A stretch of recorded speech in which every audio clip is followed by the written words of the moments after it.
형제들아, 내가 너희와 같이 되었은즉 너희도 나와 같이 되기를 구하노라. 너희가 내게 해롭게 하지 아니하였느니라. 내가 처음에 육체의 약함으로 말미암아 너희에게 복음을 전한 것을 너희가 아는 바라.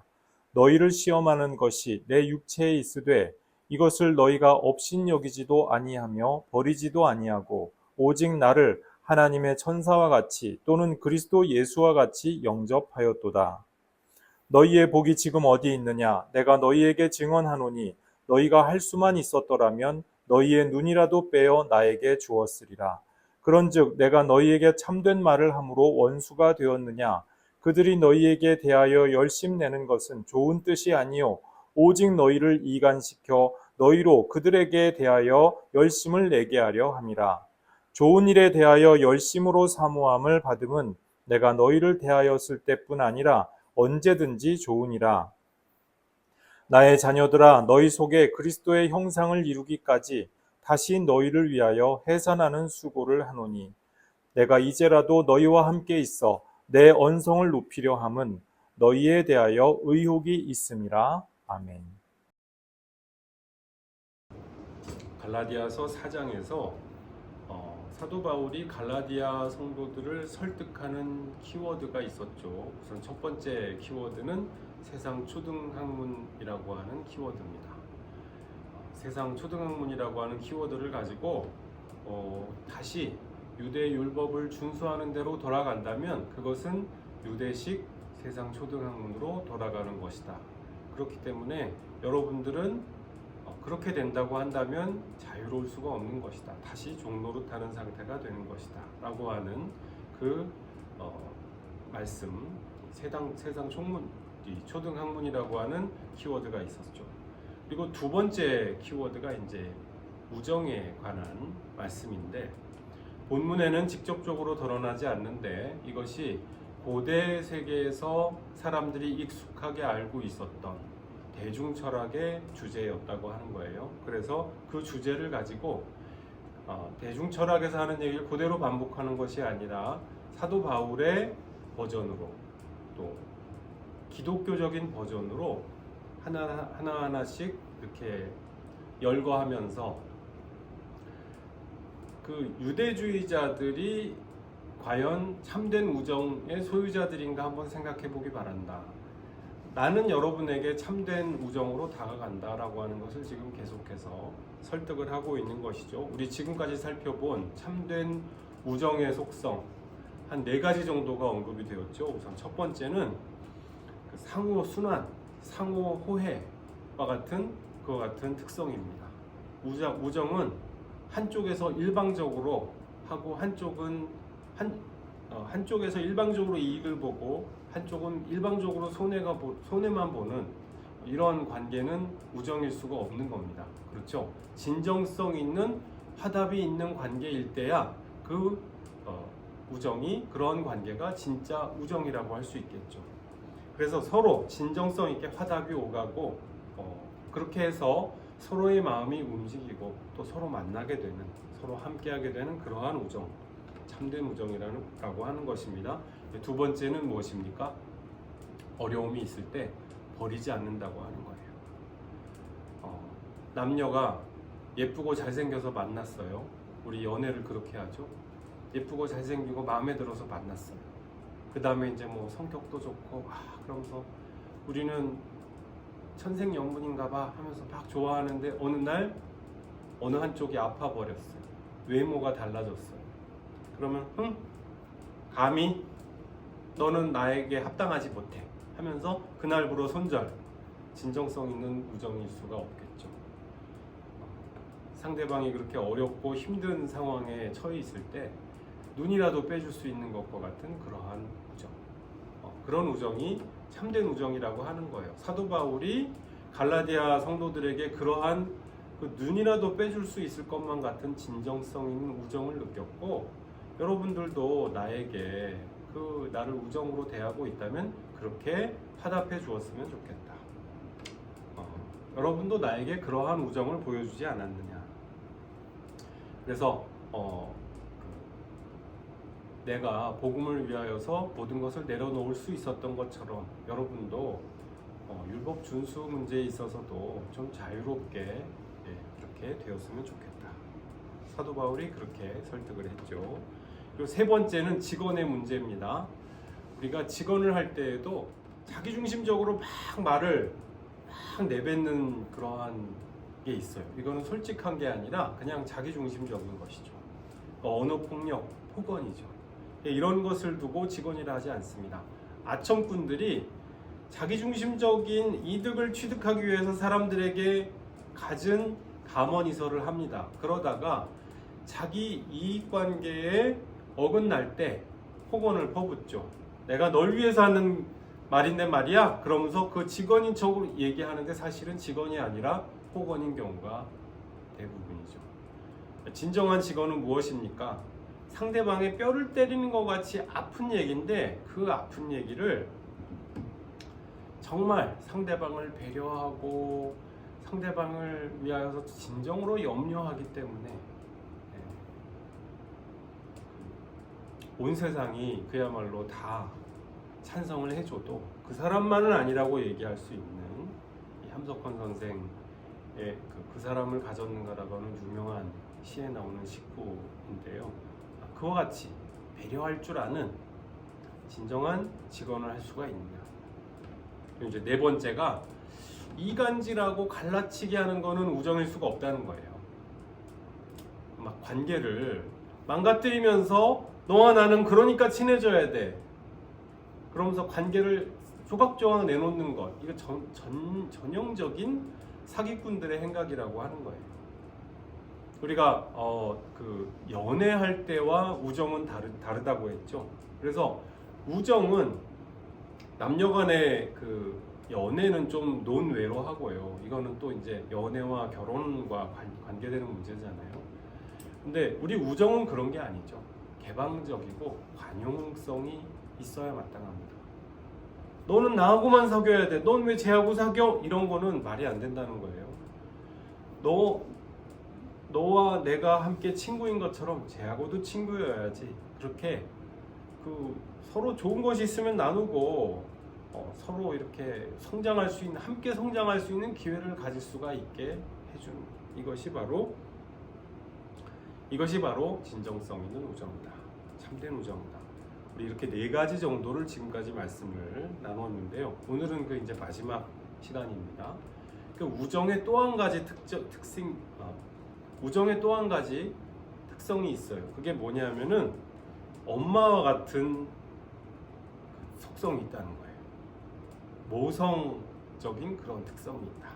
19절 말씀 이렇게 기록이 되어 있죠. 나의 자녀들아 너희 속에 그리스도의 형상을 이루기까지 다시 너희를 위하여 해산하는 수고를 하노니. 자, 바울이 지금 고대 우정론이라고 하는 이 주제의 맥락에서 지금 자기의 우정을 엄마의 수고와 헌신에 견주고 있어요. 진짜 우정의 모습은요, 마치 엄마가 그 아기를 낳기 위하여서 그 해산하는 수고와 헌신을 감당하는 것처럼, 그렇게 참된 우정은 함께 그 모든 과정을 달고 쓴맛을 다 겪는 그런 것이라는 거예요. 예, 엄마가 아기를 낳을 때, 또 아기를 키울 때 그 과정을 생각해 보십시오. 그 아기가 세상에 나오기까지 엄마가 10달, 10달이죠? 엄마가 그 10달이라고 하는 시간 동안 정말 그 아기를 이렇게 몸에 품고 늘 다니잖아요. 얼마나 소중하고 힘들고 정말 그 수고와 행복과 이 모든 게 교차하는 시간이겠습니까? 그 아기하고 그 아기와 본인만이 알고 있는 그 대화가 오가죠. 그거는 심지어 옆에 아빠도 잘 몰라요. 100% 알 수가 없어요. 그러니까 엄마가 얼마나 그 아기와 관계가 깊냐고 하는 것입니다. 또 어른으로 이제 아기가 자라나기까지 엄마의 역할은 절대적입니다. 절대적이에요. 아빠도 물론 그 서포트를 하는데 엄마하고 아기와의 관계가 이 아기의 성장에 있어서 절대적이죠.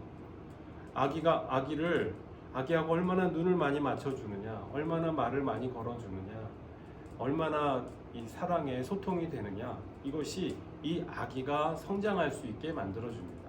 자, 그런데 엄마가 이렇게 아기를 정성스럽게 최선을 다해서 기르고 성장하게 만들어주는데, 진짜 친구라면은요, 그 친구의 우정은 마치 엄마의 그것을 떠올릴 수 있는 그 정도의 특징을 보인다고 하는 거예요. 아주 살뜰하게 다 챙겨주죠. 친구가 아파할 때는 함께 아파할 수 있고, 기뻐할 때는 함께 기뻐할 수 있고, 이것이 친구죠. 그리고 상대방이 그 친구가 잘 되는 것을 보면은 정말 잘 됐다고 기뻐해 줄 수가 있고, 잘 안 됐을 때는 정말 안 돼서 너무 안타깝고 함께 속상해 줄 수 있고, 참된 친구의 모습 아니겠어요? 친구가 잘 되니까 배 아파. 이게 진짜 친구입니까? 친구의 모습을 하고 있으나 사실은 뒤에서 칼을 꼽는 그 문제적인 사람이죠. 그렇지 않겠습니까? 진짜 친구는요, 내 진정한 성장을 응원하고 동행하고 걸림돌이 되지 않습니다. 그래서 정말 이런 참된 친구가 있다는 것, 인생에서 정말 복 중에 복이라고 할 수 있습니다.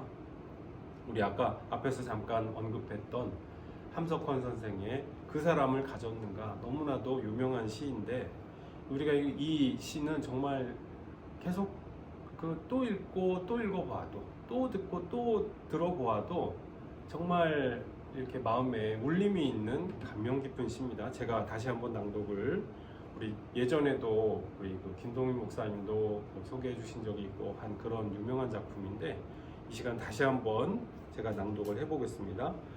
말리길 나서는 길, 처자를 내맡기며 맘 놓고 갈 만한 사람, 그 사람을 그대는 가졌는가? 온 세상 다 나를 버려 마음이 외로울 때에도 저 맘이야 하고 믿어지는 그 사람을 그대는 가졌는가? 탔던 배 꺼지는 시간, 구명 때 서로 사양하며 너만은 제발 살아다오 할 그 사람을 그대는 가졌는가? 불의의 사형장에서 다 죽어도 너희 세상 빛을 위해 저만은 살려두거라 일러둘 그 사람을 그대는 가졌는가? 잊지 못할 이 세상을 놓고 떠나려 할 때 저 하나 있으니 하며 빙긋이 웃고 눈을 감을 그 사람을 그대는 가졌는가? 온 세상의 찬성보다도 아니 하고 가만히 머리 흔들 그 한 얼굴 생각에 알뜰한 유혹을 물리치게 되는 그 사람을 그대는 가졌는가? 여러분, 이런 사람을 갖고 있습니까? 참된 친구죠. 참된 친구를 갖는 복은 정말 우리가 사모할 만한 복입니다. 마치 다윗과 요나단처럼 그렇게 정말 단짝이 돼서 그렇게 삶의 모든 것들을 공유할 수가 있는, 꼭 남녀가 아니더라도 브로맨스 이런 것이 이제 가능한, 또 여성들의 그 아름다운 연대 이런 것이 가능한 그런 참된 친구, 우리가 사모할 만한 복이 되는 줄로 믿습니다. 그런데 사도 바울은요, 지금 이 친구, 참된 친구에 관한 이야기, 우정론에 더하여서 이 엄마와도 같이 그렇게 곡진한 우정의 이상에 지금 복음의 높이와 깊이를 더하고 있습니다. 그렇게 해산하는 것과 같은 엄마의 수고와도 같은 그 같은 우정의 진정한 목적과 목표가 무엇이냐는 것입니다. 그것이 무엇입니까? 너희 속에 그리스도의 형상을 이루기까지 엄마와도 같이 곡진한 우정으로 대하겠다. 그것입니다. 우리가 우정은 우정인데 그 목적과 방향이 무엇인지, 그 방향이 엉뚱하다면, 이상하다면 잘못된 것이죠. 너무 우정인데 같이 막 범죄를 해. 그 어처구니 없지 않겠어요? 너무 막 하는데 막 세상에서 막 사람들 등쳐먹고 이상한 짓을 하는데 우리는 너무나 좋아, 친구, 참된 우정, 이거 맞아요? 아니라는 거예요. 사도 바울은 지금 갈라디아 성도들과 사도 바울의 우정이 어떤 것이냐, 그리스도의 형상이 이르게 되기까지 사도 바울이 갈라디아인들에게 그 우정을 쏟아붓는 그와 같은 형태의 우정이다. 그 심령의 삶의 자리에 예수께서 태아로 잉태되시고 아기로 나시고 우리 안에서 그 각자의 심령 가운데에서 장성한 모습을 갖춰가도록 하는 것, 그것이 우정의 목표이자 방향이라고 하는 거예요. 동기라고 하는 것입니다. 우리가 성탄절날 예수님의 생일날을 우리가 사실 모르니까 성탄절을 하루 딱 정해가지고 이제 그날을 예수님의 생일처럼 그렇게 기리고 있죠. 그런데 달력상 12월 25일에만 성탄절입니까? 아니라는 거예요. 사도 바울에 따르면 우리 심령에 아기 예수가 나셔야 된다는 거예요. 우리 각자 심령에 성탄절의 사건이 일어나야, 그래야 비로소 우리가 그때부터 하나님의 자녀로서 예수님이 우리 안에서 사시게 됨으로 말미암아 우리가 하나님의 백성으로서 살게 되는 역사가 나타난다, 그 말씀입니다. 아기 예수 나심을 우리가 성탄절날 예배로서 기념하잖아요. 근데 그 성탄절날 혹은 성탄절 그 절기에 우리가 정말 예수님의 그 나심을 우리가 마음으로, 우리 심령으로 받아들이고 있습니까? 우리가 성탄절날 막 연말 연시 그 흥청망청하는 분위기에 분주하고 흥청망청하고 복잡하잖아요. 그때 그렇게 하면서 정작 그 성탄절 절기의 주인공이 되셔야 할 예수님을 놓치는 경우가 너무나도 많습니다. 성탄절날 되면 의뢰의 성탄절 본문 읽고 그냥 그러고 지나는 거지 뭐, 그러면서 우리 심령 가운데에는 아기 예수님을 맞아들이질 못해요. 그런 경우가 얼마나 많습니까? 그래서 12월 25일만이 아니라, 성탄 예배만이 아니라 우리의 평생에, 우리 인생의 성탄절이 있어야 한다라고 하는 것입니다. 내 심령과 내 삶에 받아들이고, 마치 아기 예수를 경배하는 것처럼 우리도 겸손한 마음으로 겸허하게 아기 예수께 달려가서 우리 마음속에 있는 그 연약한 부분, 가장 낮고 그리고 천한 부분에, 천한 그곳에 거하셔서 우리 가운데에서 나시고 우리 가운데서 살고자 하시는 그 아기 예수님을 우리가 맞아들이고, 소년 예수, 청년 예수, 공생 예수님, 이것이 우리의 삶 가운데서 그야말로 동기화가 될 때, 그럴 때 우리는 영적인 전환과 성장을 경험할 수 있게 되는 거예요. 내 심령과 내 삶의 스토리 가운데에서 아기 예수가 정말로 내 안에서 살아계신 아기 예수님이 되고, 공생의 예수님이 정말로 살아 움직이시는 바로 그분이 되어서 내가 그분을 구체적으로 뒤쫓게 되는, 뒤따르게 되는 그 역사가 내 삶 가운데서 구체적으로 체험되게 될 때, 그때 나는 그분의 제자로서 살게 된다는 것이죠. 하나님 백성으로서 든든하게 세워져 가게 된다고 하는 것입니다. 칼뱅 선생이 이런 말을 하셨어요. 그리스도께서는 우리가 살도록 하시려고 우리 안에서 나신다. 그렇죠. 우리 안에서 정말 하나님께서 복음을 통하여서, 정말 해산하는 수고를 통하여서, 해산하는 수고로서 우리 안에서 아기 예수로서 나시고자 하죠. 근데 우리가 아기 예수가 나시기도 전에 낙태를 해버리는 거예요. 우리의 심령 속에서. 나는 싫어. 난 놀 테야. 난 먹을 테야. 나는 즐길 테야 하면서 아기 예수가 내 존재의 중심에 들어오지를 못해요.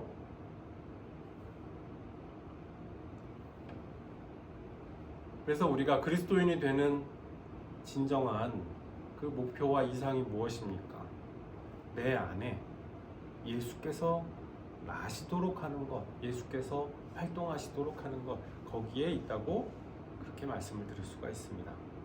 그리스도를 본받아라고 하는 유명한 책이 있죠. 토마스 아 캠피스라고 하는 중세 말기에 그 유명한 경건가의 예로 이렇게 이름이 돌려지곤 하는 그런 책인데, 이미타티오 크리스티라고 하는 이 라틴어 제목인데요. 이게 중세 말기에 이제 근대를 열어놓은 그런 그 새로운 경건이다, 이렇게 많이들 평가를 합니다. 그리스도를 모방한다, 닮아간다라고 하는 것이죠. 이것이 대단히 훌륭한 경건의 실천이기는 한데요. 여기에 한 가지 한계가 있어요. 이게 뭐냐면은 내가 주도가 돼서 하는 그 닮아가는 모습, 내가 주도가 돼서 하는 모방의 행위는 그 결과는 뭐예요? 결국 그 진짜일 수가 없는 거예요. 짝퉁일 수밖에 없다는 것입니다. 내가 주도가 돼서 예수님과 비슷해지는 것이 아니라 성령의 권능으로 내 안에서 그리스도께서 나시고 그리스도께서 성장하시고 그리스도께서 활동하시도록 그렇게 내가 내 자아를 내려놔야죠. 내가 주도하는 것이 아니라, 그렇죠? 성령께서 이 일을 위하여서 우리 가운데에서 끊임없이 감동 감화를 하십니다. 말씀으로 이것을 깨닫게 해주시고자, 예배 때에도 우리에게 은혜를 주시고자 이렇게 항상 옆에서 기다리고 계셔요. 마음을 열면 되는데 우리는 마음을 잘 열지 않습니다. 기도로서 마음을 열어야죠. 말씀으로 마음을 열어야죠. 하나님을 묵상함으로써 마음을 열어야죠. 하나님을 간절히 기다림으로써 마음을 열어야죠. 근데 우리가 심령을 잘 열지 않아요. 심지어는 예배 자리에 있으면서도 세상 유행가를 가지고 흐물흐물하면서 가사는 끊임없이 세상 유행가 가사가 올라가고요. 머릿속에는 SNS에서 본 재미있는 영상이 돌아가고요. 그렇죠? 재미있는 오락거리, 간식거리, 먹을거리, 놀거리 끊임없이 머릿속에서 돌아가면서 아, 맛있겠다. 아, 재밌겠다. 언제 말씀이 들어갑니까? 언제 말씀이 우리 가운데에서 활동할 수가 있습니까? 그렇죠? 마음을 열지 않아요. 우리가 하나님께 우리의 심령을 활짝 열기만 하면 하나님께서 우리에게 찾아오시고 우리 가운데서 아기 예수로 나시고 성장하시고 그렇게 해서 우리 가운데서 우리와 동행하면서 살아 움직여 주실 텐데, 우리가 하나님께 주도권을 드리지 않아요. 내가 언제나 주도를 하려고 하죠. 내가 내 뜻대로 하려고 하죠. 내가 내 오락과 내 즐거움과 내 욕심이 더 앞서기 때문에 하나님께, 성령님께 먼저 여쭤보지 않고 성령님께 주도권을 내어드리지 않습니다. 삶의 중심에 성령님이 계시지 않아요. 그래서 하나님께 우리가 예수의 이름으로 세례를 받는 그 순간부터 우리는 형식적으로 이미 하나님의 전이라고 일컬음을 받았어요. 하나님의 자녀라고 일컬음을 받았어요. 그런데 우리 안에서 성령께서 우리 가운데서 활동하시게끔 우리가 여전히 꼭 붙들고 있기 때문에 형식상으로는 하나님의 자녀일지 모르나 그 내용이 여전히 우리는 세상 사람의 그 본질을 버리지 못한 경우 얼마나 많은지 모릅니다. 그리스도인의 생애, 성도의 생애는요, 성령께서 내 삶 가운데에서, 내 신령 가운데에서 주도권을 행사하시게끔 내어드리는 삶이라고 할 수가 있어요. 그 가운데에서 영적인 성장이 일어날 수가 있고 영적인 성숙이 나타난다고 하는 것입니다. 성탄절, 우리의 생애에 성탄절이 있을 뿐만이 아니라요, 그 다음에는 사순절이 있어야 하고요, 그 다음에는 부활절이 있어야 합니다. 또 그 다음에는 성령 강림절도 있어야 하고요, 다시 재림을 기다리는 대림절이 또 있어야 합니다. 이 부단한 우리 영적인 삶의 이벤트들이 계속 지속되면서 내가 성장하고 부단하게 변화하고 그러면서 내 안에서 야, 저 사람 가운데 그리스도의 형상이 보이네. 나도 인식할 수가 있고 상대방도 인식할 수가 있는 그러한 성장과 성숙의 역사가 나타날 수가 있다고 하는 것이죠. 이와 같은 영적인 목표를 위하여서 우리가 부름받았다라고 하는 것입니다. 사도 바울이 지금 갈라디아 성도들에게 이 영적인 목표에 부응할 수 있도록 그렇게 도우미 역할을 자처하고 있습니다. 근데 여기서 보세요. 나의 자녀들아 라고 지금 사도 바울이 갈라디아 성도들을 불렀습니다. 테크나 무라고 하는 원문을 보면은 테크나 무라고 되어 있는데 여기 테크나가 뭐냐면은 이 꼬맹이 아이들을 가리키는 겁니다. 근데 여기서 아이가 굉장히 범위가 넓죠. 우리가 이제 엄마 아빠들이 자녀들이 다 장성했어도 성인식이 지났어도 우리 아기가 그럽니다. 내 자녀라는 뜻이거든요. 그러니까 이제 듣는 입장에서는 나 다 자랐는데 난 다 컸는데 아니죠. 장성했어도 엄마 아빠 입장에서는 아기인 겁니다. 그렇겠죠. 근데 이제 여기서 말하는 테크나가 무엇이냐? 이게 이제 우리 신약 성경 원전에서 가장 이것이 가능성이 높다고 생각돼서 여러 가지 증거로 미뤄볼 때 이것이 가장 분명하다고 이제 확정을 한 것이 테크나 무, 나의 자녀들아 그것입니다. 그런데 이제 라틴어 불가타 성경에서는 조금 다르게 옮겼어요. 이 필리올리 메이라고 그렇게 옮겼는데 필리올리 메이가 뭐가 다르냐면은 이거는 나의 조그만 아이들아 그 말이에요. 그러니까 나의 아기는 아기인데 그 아기 중에서도 아가들을 가리키는 것이라는 것이죠. 자, 근데 이게 불가타 성경이 이 불가타 신약 성경의 번역자가 히에로니무스 교부님인데 이 히에로니무스가 그냥 자기 마음대로 이렇게 옮긴 것 같지는 않아요. 왜냐하면 이 신약 성경 원전 사본 전승에도 보면은요 본문에 오늘날 우리가 이것이 원래 형태의 본문이었다라고 그렇게 믿고 있는 그 본문의 버금가게 유력한 또 다른 사본 전승들에서 이 필리올리 메이에 해당하는 표현이 나와요. 그게 뭐냐면은 테크니아 무, 아까 테크나 무라고 했는데 요거보다 더 작은 것을 표현을 할 때 테크니아라고 표현을 합니다. 헬라어에서도 테크니아 무라고 이렇게 그런 전승이 있다는 거예요. 그러니까 아마도 이 교부 히에로니무스가 이쪽 전승을 굉장히 의미 있게 보아서 그렇게 번역을 하셨던 것 같습니다. 자, 그래서 어쨌든 사도 바울이 지금 말씀하는 나의 자녀들아 라고 하는 이 부르는 그 뉘앙스가 뭐냐는 겁니다. 이 뉘앙스는요 나의 장성한 자녀들아가 아니라라는 것입니다. 테크니아무 혹은 필리올리 메이라고 그렇게 부를 수 있을 만큼 그렇게 유력한 사본 전통이 생겨날 정도로 이건 작은 자녀들 어떤 느낌이냐면은 나의 조그만 아가들아 그 뜻이에요. 나의 조그맣고 귀여운 아가들. 조그맣고 귀여운 아가들은 어때요? 동시에 꾸물거리고 기어 다니는 것만 봐도 너무 귀엽고 이쁘고 눈에 넣어도 아프지 않을 것 같이 아픈데 아프지 않을 것 같이 그런데 동시에 안쓰럽고 걱정스럽고 연약하죠. 그런 아가들아 이 뜻입니다. 이 갈라디아 성도들이 왜 이렇게 연약한 아가들입니까? 지금 갈라디아 성도들은요 인생의 사순절은 고사하고 아직 성탄절 어디선가 지금 서성대고 있는 거예요. 아직도 거기서 어디선가 꼬물거리며 기어다니고 있는 거예요.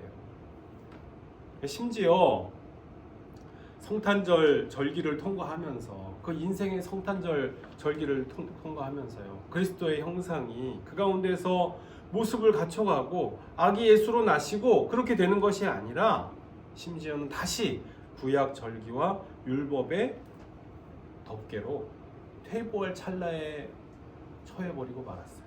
그러니까 사도 바울이 보기에 이 지금 갈라디아 성도들은 이 꼬물거리는 나의 가여운 아가들아 지금 그렇게 돼버린 거예요. 이건 굉장히 사랑 깊은 호칭이면서도 동시에 너무나도 염려하고 걱정하는 그 호칭이죠. 자, 20절 말씀 보겠습니다. 내가 이제라도 너희와 함께 있어 내 언성을 높이려 함은 너희에게 대하여 의욕이 있음이라. 우리 한글 성경 번역이 가능한 번역인데요. 원문의 문자적 의미가 요과는 좀 다릅니다. 그래서 그것을 이 시간 잠깐 좀 소개를 하려고 합니다. 내가 이제라도 너희와 함께 있었으면 좋겠다. 먼저 이 말입니다. 내가 너희를 이제라도 너희와 함께 있어. 이렇게 이 번역이 된 부분이 이제 이 뜻입니다. 내가 이제라도 너희와 함께 있었으면 좋겠다. 함께 있을 수 있다는 얘기요? 그럴 수 없다는 얘기예요. 그럴 수 없다는 얘기라는 것입니다. 지금 선교 여행 일정상 사도 바울이 갈라디아 지역으로 다시 돌아갈 수는 없어요. 지금 그렇다는 말입니다. 하지만 지금이라도 당장이라도 돌아가고 싶은 마음이 굴뚝 같다. 지금 그 마음을 전달하고 싶어 하는 것이며 너무나도 아쉽지만 그 내 아쉬운 마음을 지금 이 서신서에 담아서 전하고 있다. 제발 경청해다오 그것입니다. 그 다음 너희와 함께 있어 내 언성을 높이려 함은 너희에 대하여 의욕이 있음이라. 우리 본문의 성경 말씀이 이렇게 되어 있는데 이걸 문자적으로 옮기면 이런 뜻입니다. 내 어조를 바꾸려고 하는 것은 너희에 대하여 정말 어찌할 바를 모르겠습니다. 우리 지금 번역하고 좀 뉘앙스가 다르죠? 다시 한번 말씀드릴게요. 내 어조를 바꾸려고 하는 것은 너희에 대해서 정말 어찌할 바를 모르겠습니다. 이 어조를 바꾼다는 표현이요. 뭐냐면은 청중을 설득할 목적으로 어조를 이렇게 달리 한다고 할 때 그때 말하는 이 일종의 관용 표현입니다. 수사학적인 표현인 거예요. 여기서는 뭐냐? 편지가 아니라 육성으로 말하고 싶다는 거예요. 육성으로 말하고 싶은데 실현 가능하다, 가능하지 않다. 가능하지 않다는 거죠. 그래서 육성으로 대면해서 직접 말해주고만 싶구나. 왜 그러냐? 내가 지금 너무나 당황했어. 그 말이죠. 자, 갈라디아서 3장과 4장에서 지금까지 사도 바울이 정말 강력한 논증을 제시했어요. 갈라디아 성도들이라면 이 강력한 논증을 보고 설득당하는 것이 마땅해 보이는 그런 강력한 논증이죠. 그런데 사도 바울이 내가 지금은 이제 어찌할 바를 모르겠다. 마치 논증거리가 이제는 다 떨어졌어. 너희들 그런데도 이런데도 안 들을래. 내가 너희들 붙들고 내가 울고라도 싶다. 그런 말입니다. 직접 얼굴이라도 보면서 정말 너무나도 당혹스럽구나. 너희에게 의욕이 있다 우리 번역을 했는데 틀린 번역은 아니에요. 근데 이 가능한 번역인데 이제 아포레오라고 하는 동사를 번역을 한 것입니다. 이 아포레오라고 하는 동사가요 여러 가지 뜻이 있는데 지금 이 본문에서 말씀하고자 하는 뜻은요 번민스럽다. 의욕이 있다. 어찌할 바를 모르겠다. 당혹스럽겠다. 이런 의미가 다 있는 것입니다. 자, 그러니까 지금 내가 여러분들 때문에 너무나 당혹스럽고 지금 어찌할 바를 모르겠습니다. 이거를 얘기하려고 한다는 거예요. 우리 본문 번역도 그것 중에 하나인데 지금 소개하는 이 뉘앙스가 잘 표현이 되지 않는 면이 있죠. 그래서 이걸 좀 우리가 잘 같이 알아들을 필요가 있겠습니다. 지금 사도 바울이요, 내가 지금 당황했다는 것을 성도들한테 이야기를 하면서 지금 논증을 잠시 쉬어가는 거예요. 멈춰가는 거예요. 모든 논증과 답변을 내가 다 갖고 있어. 그러니까 너희들은 들어. 닥치고 들어. 뭐 이런 그 고압적인 자세가 아니라 내가 갑이야. 너희들은 의리니까 꿇어. 뭐 이런 것이 아니라는 것이죠. 이 갈라디아 성도들을 말로 막 빈틈없이 압도하려고 하기보다 지금 갈라디아 성도들로 하여금 사도 바울이 얼마나 지금 이 문제로 말미암아 당황하고 실망했는지 이 모습을 알아보아 주기를 기대하고 기다린다는 것입니다. 자, 을의 입장에 갈라디아 성도들을 계속 놓고 계속 몰아붙이려고 하지 않았다는 거예요. 스스로 주체적으로 생각할 수 있는 여지를 주고 싶어 하고 있다는 것이죠. 이 설득을 누가 나한테 한다고 생각을 해보십시오. 말과 논리에서 나를 막 압도하면서 막 누가 나를 설득한다고 생각해 보세요. 어떻죠? 속으로? 에이, 기분 나빠. 설득당하는 입장인 것 자체가 기분 나쁘지 않겠어요? 마음을 활짝 열면 좋은데 활짝 열지를 이게 활짝 연다는 게 쉽지 않잖아요. 나는 지금 이쪽으로 고집이 있는데 그 어떻게 그 마음을 얻습니까? 쉽지 않잖아요. 속으로는 결코 굴복하지 않는다는 거예요. 아무리 논리적으로 맞고 말이 아무리 거기에 그 빈틈이 없이 사리에 딱딱 맞아도 속으로는 절대 굴복하지 않습니다. 왜? 나도 고집이 있기 때문에. 압도당하기까지 한다? 빈정상하죠. 사도 바울이 지금 이 마음을 살피고 있습니다. 상처받은 당신 본인의 마음이 이렇다라고 하는 것을 보여줌으로써 지금 갈라디아인들의 마음에 다가서고자 하고 있고요. 그렇게 함으로써 마음을 얻고자 지금 하고 있습니다.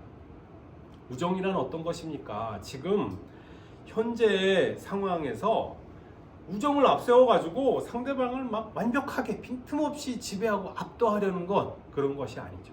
사도 바울은 친구이기 때문에 내 적이라면은 내가 빈틈없이 압도가 무찌르자 막 이런. 그런데 지금 사도 바울은 그렇게 생각하지 않아요. 상대방을 대적자가 아니라 내가 우정을 쏟아주고 있는 내 친구요, 내 동료라고 생각을 하기 때문에 마음에서 우러나오는 화답을 기대하면서 기다려주는 거예요. 기다려줄 수가 있는 것이 우정이죠. 사춘기 아이들하고 부모들이 대화를 할 때 모든 부모가 어려움을 겪을 겁니다. 근데 이 지혜로운 부모라면은 이 사춘기 아이들하고 대화를 하려고 할 때 말과 논리로 빈틈없이 압도하려고 하지 않죠. 제가 지혜롭지 못해가지고 이걸 잘 못했는데, 대화하려고 애쓸 때 말과 논리로 빈틈없이 압도하고 지배하려고 하기보다 기다려줄 수가 있어야죠.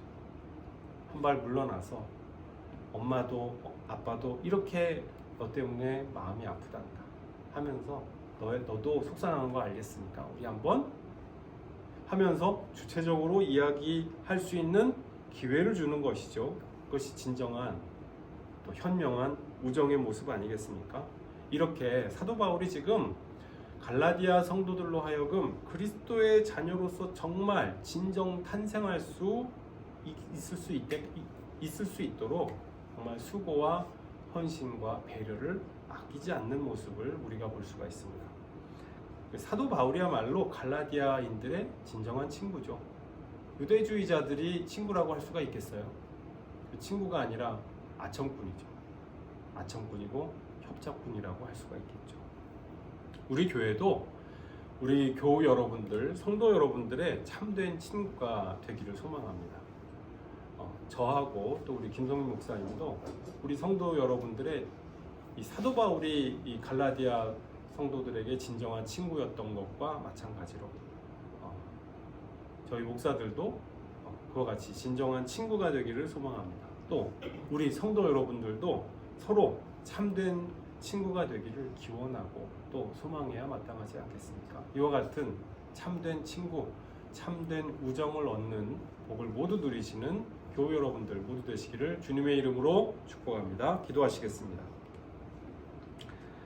아버지 하나님, 우리가 서로에게 진정한 친구가 되어주고 싶습니다. 아버지 하나님, 사도 바울이 그랬던 것처럼 말과 논리로 빈틈없이 압도하고 지배하고 그리고 조종하려고 하는 것이 아니라 기다려줄 수 있고 그리고 자신의 약하고 상처받은 모습도 모두 공개할 수 있는 그와 같이 진정 열린 우정의 모습을 우리가 배워나갈 수 있도록 은혜 내려 주시옵소서. 진정한 우정을 쏟아주고 또 함께 화답하며 그렇게 아름다운 믿음의 공동체를 만들어 나갈 수 있는 또한 우리 교회 될 수 있도록 은혜 내려주시고 함께하여 주시옵소서. 감사드리옵고 예수님 이름으로 기도드리옵나이다.